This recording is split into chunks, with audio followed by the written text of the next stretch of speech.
J'ai demandé cela aux enfants et aux autres. Combien de temps pourriez-vous combien de temps pourriez-vous vivre sans votre téléphone?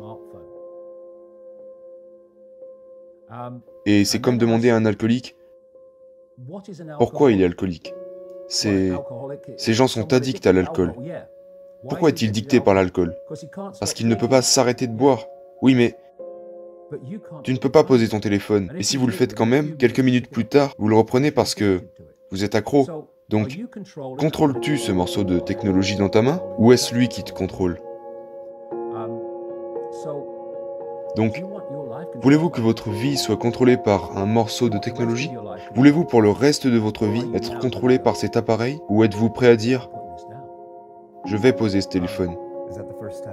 C'est la première étape pour la plupart des gens. C'est la première étape, le poser. Voyez-vous, si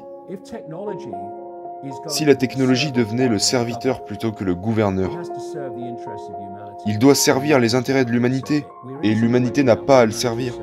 Nous sommes dans une situation maintenant où l'humanité est au service de la technologie, et on se dirige de plus en plus vers l'intelligence artificielle. L'intelligence artificielle dans son expression algorithmique.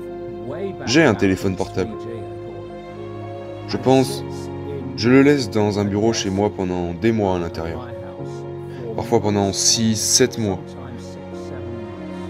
Si je suis dans une situation où j'ai besoin de communiquer avec quelqu'un, et que je n'ai pas d'autre moyen de communication de l'endroit où je me trouve, je pourrais l'avoir avec moi. Mais, lorsque je vais communiquer, je vais dire que je suis sur une ligne fixe en ce moment et lorsque nous raccrocherons, il retourne dans le tiroir pour 3, 4, 5, 6 mois. Il me sert rarement.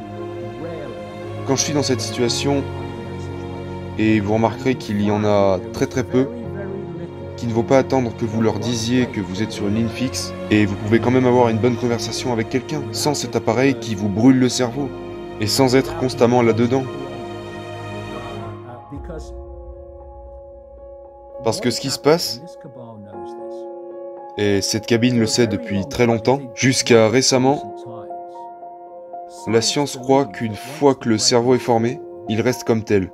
Or, maintenant, ils savent que c'est très différent, à travers cette chose qu'ils appellent la placidité du cerveau. La placidité du cerveau signifie que le cerveau est en train de changer dans la façon dont il traite l'information, ainsi que le réseau de neurones qu'il crée pour traiter l'information sur la base de l'information reçue.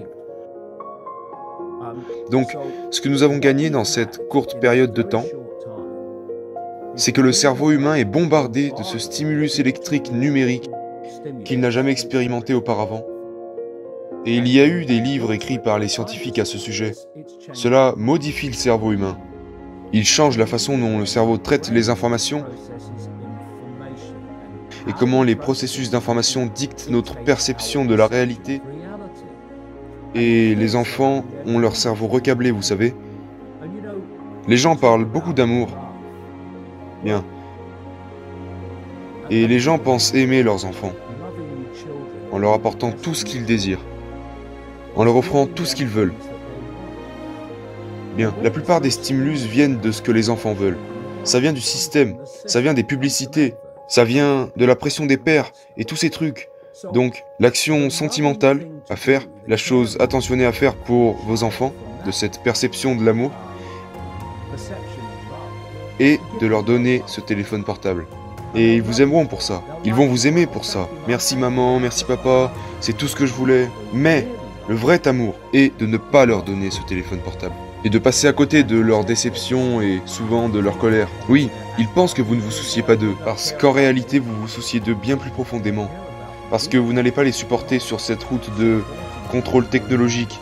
Donc quand les gens disent qu'il n'y a rien que je puisse faire, que ça ne les dérange pas plus que ça, mais ils ne se rendent pas compte. C'est juste une perception d'eux-mêmes. Mais c'est sans fin, les choses que nous pouvons faire. La question est, qu'allons-nous faire? Et la réponse à cette question décidera si nous nous retrouverons dans cette dystopie technologique ou si nous ferons pas mieux de commencer à prendre une décision rapidement parce qu'elle nous rattrape.